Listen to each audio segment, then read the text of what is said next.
काय बनवायचे बेबी? काय बनवायचे आज? मूग डोसा. टाकायचे मूग डोशाला. मूग काय? मूग टाका.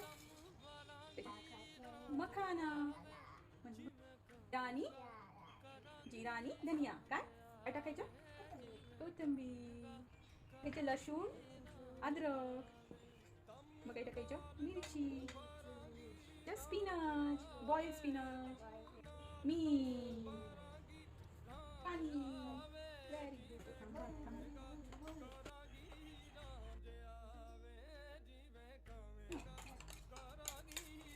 Mix mix.